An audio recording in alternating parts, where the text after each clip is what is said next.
7h54, voltamos com Folha no Ar, primeira edição, nosso papo com o secretário de Desenvolvimento Ambiental, Leonardo Barreto. Vamos seguindo, a bola com a Luísa. Não, eu estava falando aqui no intervalo, eu fui buscar o pai dos burros São Google, mas eu lembrei antes de consultar aqui, a famosa frase, o temia do guarda da esquina, é do Pedro Aleixo, vice-presidente civil do Costa Silva.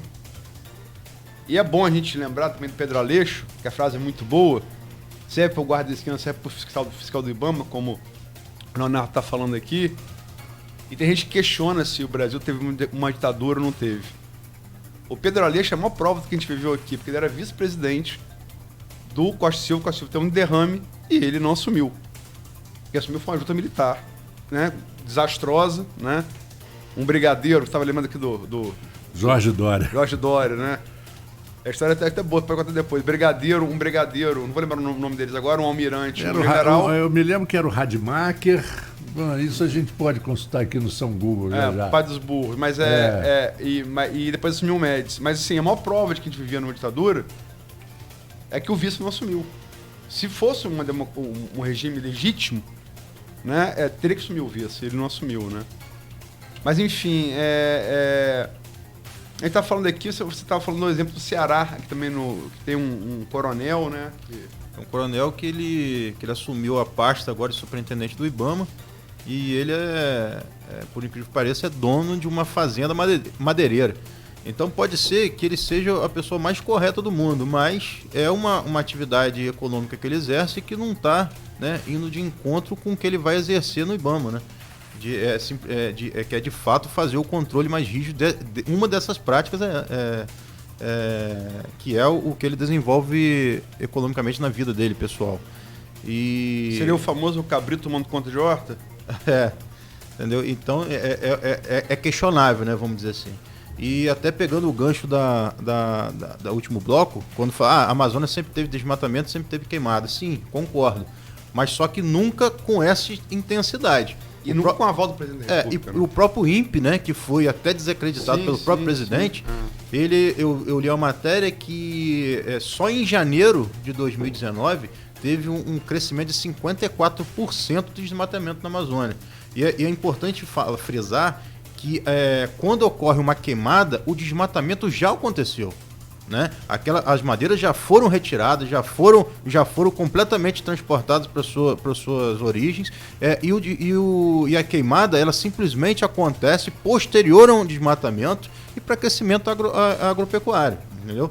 Então acontece inúmeras questões que têm que ser analisadas, têm que ser criticadas por nós, né, que somos brasileiros, e não pode ser dessa forma que tem que ser conduzido o meio ambiente do Brasil, né? Eu tive a oportunidade de conhecer Roraima, né? Um estado brasileiro que está no hemisfério norte, tá acima do Equador. E engraçado que eu esperava encontrar a floresta amazônica. E lá a savana, né? E todos os especialistas apontam que o maior risco da Amazônia é a savanização. Uhum. Basicamente o que houve lá na África é que o macaco desceu e virou a gente, né? Era conífero, virou savana e teve que aprender a andar, andar ereto. Mas, enfim, como a gente não pretende ser substituído por nenhum outro primata, esperamos que não, pelo menos que não seja tão imbecil em algumas coisas, mas, enfim. Esse é o maior risco da Amazônia, a savanização. Savana, para o ouvinte, é aquela vegetação da África, mato baixo. Exatamente, né? Onde o leão caça a gazela, para quem vê programa de documentário de vida natural, né? E o Roraima é a savana, né? Tem alguns focos de vegetação, mas é a savana. Esse é o maior risco da Amazônia? De se tornar uma grande savana? Eu acredito que mais do que isso, né? O grande crescimento do desmatamento é para um crescimento agropecuário. Então você tem uma diversidade de fauna e flora absurdamente importante na Amazônia.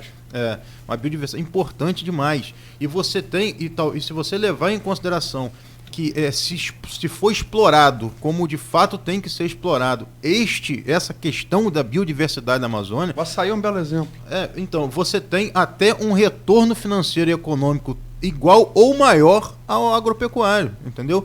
E só basta ter olhares diferenciados. Por exemplo, aqui na nossa cidade, em Campos, a gente tem mais de 60% do Parque Estadual de Zingano.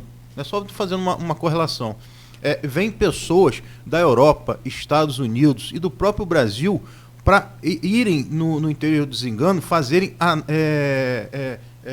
visualizar pássaros. Existem espécies de pássaros que só tem aqui na nossa região, no Parque do Zingano. E vem pessoas com um poder financeiro, né, um capital muito grande. E se a gente souber explorar isso daí, você tem um outro nicho econômico que é desconhecido por muitas pessoas. E você acaba igualando essa questão de captação de impostos, captação de recursos, com uma finalidade que é ecologicamente correta, vamos dizer assim. E ontem eu estava vendo uma reportagem que saiu no Fantástico, não sei se vocês viram, foi identificada uma árvore que é feita uma análise lá de tempo daquela árvore, né? E ela está lá antes da chegada dos portugueses aqui no Brasil. Né? É uma árvore que tem mais de 80 metros de altura. Tem que ter 500 anos, né? Então, é muito antiga, de 1300, se eu não me engano, que foi definido a idade dela.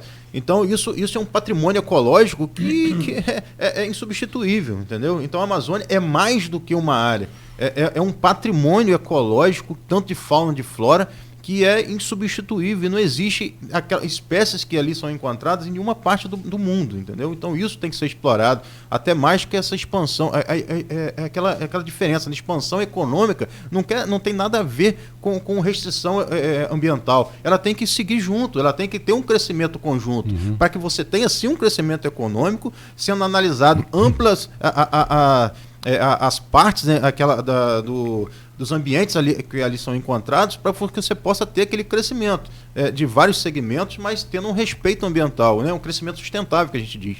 Deixa eu te colocar 2 pontos. Por exemplo, quando houve a construção da Transamazônica, as empreiteiras chegavam, elas cortavam aquele trecho de árvore para criar a estrada. Sim. Aí ficavam 3, 4 meses em outra área. Quando voltavam, a mata já tinha retomado tudo, entendeu? E tem muitos cientistas que defendem isso, que dizem que se você tirar tudo em 10 anos ou 15 anos, o tempo não sou eu que vou prever, volta tudo. Um outro exemplo perfeito e bem mais recente foi em 2015 a briga com a retomada de uma área ali no Recreio dos Bandeirantes, que estava em disputa com empreiteiras e tal, e que foi construído um campo olímpico de golfe. Né? A Luísa vai falar do golfe, mas não tem nada a ver com o esporte em si. Aquela área que nunca a imprensa falou e ninguém falou... Só mapa. Mas a área, ela estava totalmente devastada por ladrões de areia. Era uma retirada vergonhosa de areia daqueles construtores ali que não queriam construir esse campo de golfe. E a Secretaria do Meio Ambiente veio dizer que o campo de golfe ia ser a destruição total da área. No entanto, hoje você vê, a área foi toda recuperada, toda a fauna voltou, a flora original. Então você vê de manhã, eu já joguei lá, a Luísa não acredita, mas eu já joguei lá, que ele não acredita que alguém possa gostar. E você vê de manhã, assim, 7 horas da manhã... Esse Tiger Woods é tido como gênio do esporte. É como balé, só chato. A revoada das borboletas, as antas, todas... Eu sei, mas olha só, você tem que deixar uma anta, da mãe de Noé, pelo menos uma fêmea, um macho. Sim, claro. Porque se você matar as antas todas, por óbvio, as antas não vão voltar.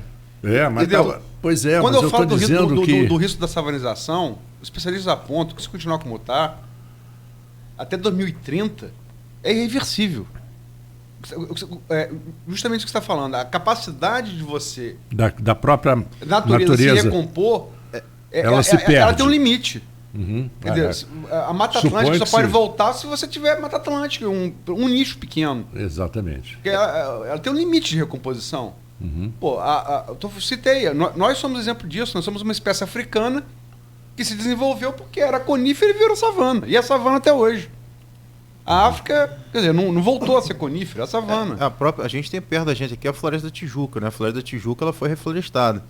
Mas se você entrar na Floresta da Tijuca hoje, é um silêncio absurdo. Você não tem a quantidade de pássaros e de animais que a gente que tinha antes e o que a gente tem aqui no Desengano, entendeu? Então até para ela se reconstituir, tudo em meio ambiente é muito a longo prazo, né? E ela precisa ela ficar sem determinados usos dos nós seres humanos para que ela possa se reconstituir, mas muito a longo prazo.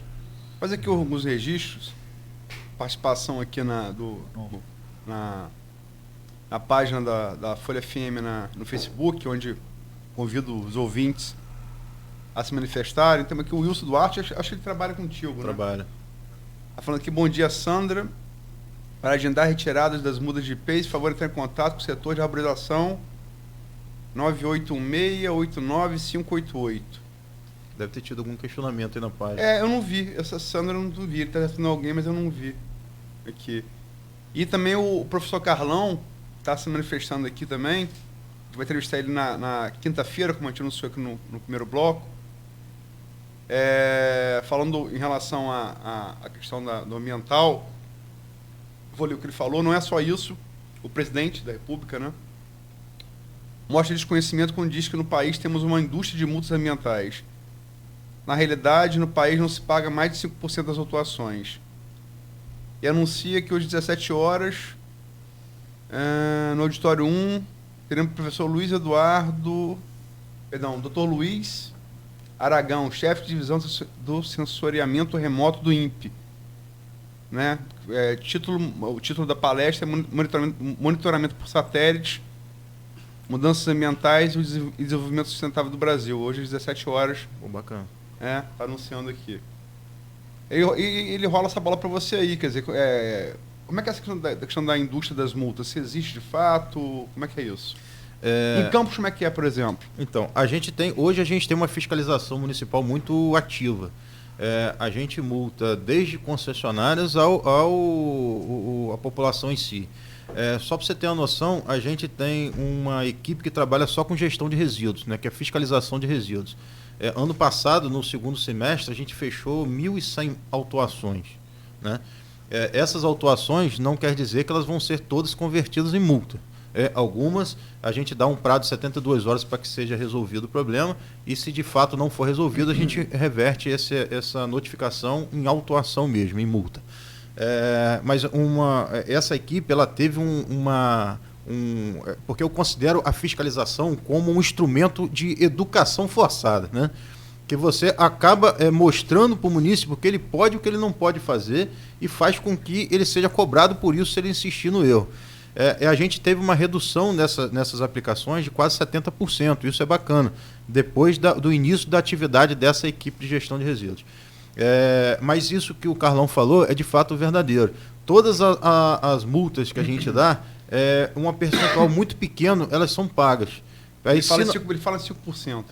Aqui em Campos é mais um pouquinho até porque... Cuidado do presidente, hein? Se ele souber disso, vai vir aqui dar... Porque, na verdade, a gente tem pessoas que ficam ainda querendo se regularizar, né? Porque se não pagar, vai para dívida ativa, então causa um transtorno maior. Mas só que existe muito questionamento. Então, essa tramitação até ser gerada a multa em si, ela é muito lenta, porque tem o questionamento inicial, tem a segunda instância, e só depois, quando está legitimamente entendido que aquela multa de fato deve ser aplicada, a gente vai, aplica, e aquela pessoa aí tem que pagar, ou senão vai para dívida ativa. Então, a gente não tem interesse, como órgão fiscalizador, de captar recurso através de fiscalização. A gente, um artifício que a gente tem de fazer com que as políticas ambientais sejam cumpridas. Para doer no bolso, né? Doer no bolso das pessoas. Porque jogar lixo no chão é muito fácil. Mas quando você joga lixo no chão e você é repreendido por isso, a pessoa vai pensar 2, 3, 4 vezes depois antes de jogar. Então a gente tem isso de fato acontecendo. De longe a gente veio, eu costumo dizer isso. Você está querendo dizer que é um papel mais didático do que arrecadatório, né? Isso. Na nossa visão, sim.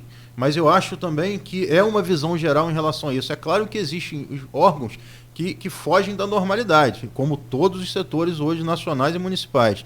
Mas o intuito principal da fiscalização não é captar recursos, é um método instrutivo de você ensinar ele de uma forma forçada o que ele pode e o que ele não pode fazer. No Rio de Janeiro tem uma coisa engraçada. Antigamente você via, em qualquer lugar, o sujeito acabava de fumar, jogava, fazia aquele para ver quem manda mais longe, né? Uhum. Hoje em dia quase ninguém faz isso. É porque tem multa, né? Quase ninguém faz. E não é, hoje já não é mais só pela multa. Acho que as pessoas se habituaram. Fumam muito menos também, né? Fumam menos, em primeiro lugar. 40% e segundo, caiu o tabagismo.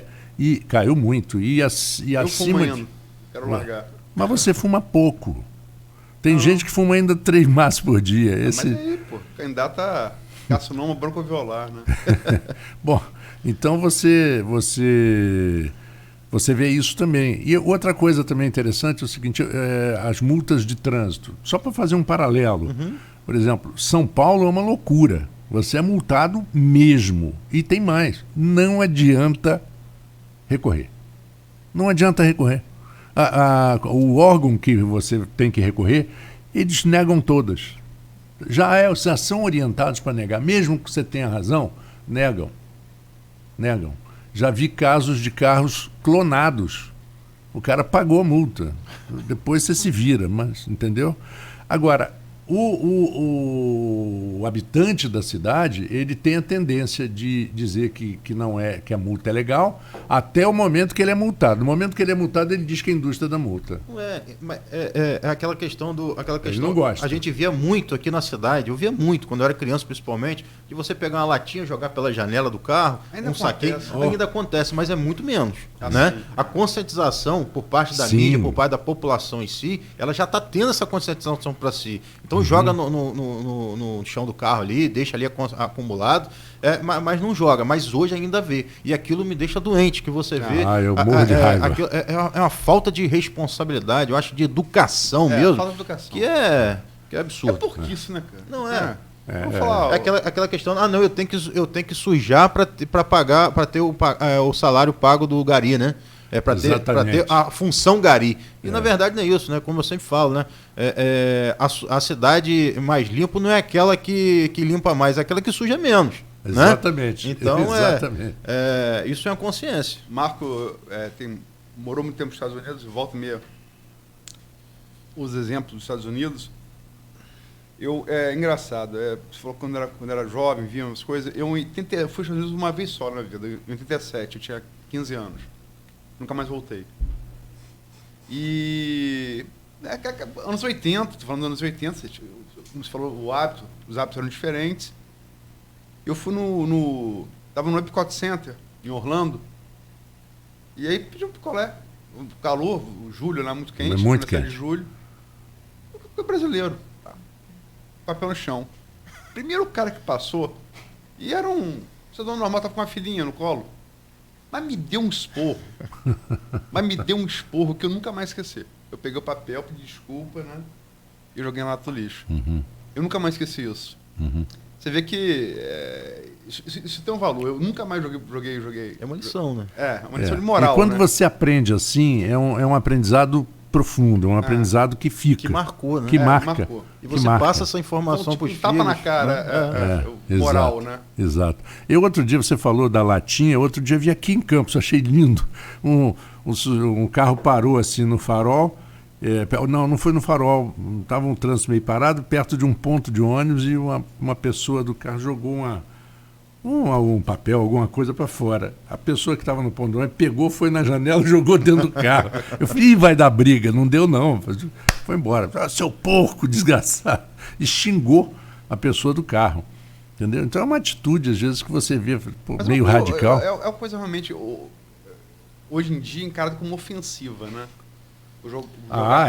Mas aquilo é agressivo, é um negócio, falta de educação. Não me faz bem também, não. Eu fico meio chateado quando vejo. Olha, são 8h13, nós faremos o bloco agora pequeno, a gente volta para encerrar aí, vamos até uns 20 e poucos minutos, e só para ilustrar.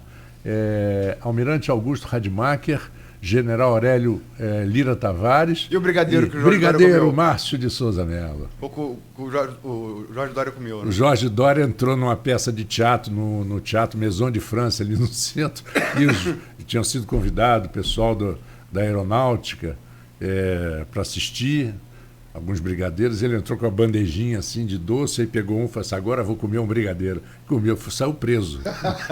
Saiu preso. História boa. Gente, vamos ao intervalo. Antes, o Maurício Forel que esclarece que a Sandra pediu uma muda de IP amarela e o Wilson Duarte atendeu. A gente faz doação dessas isso. luzes. Legal, bom saber. Eu quero também. Bom, vamos a um pequeno intervalo, voltamos em instante com Folha no Ar, primeira edição.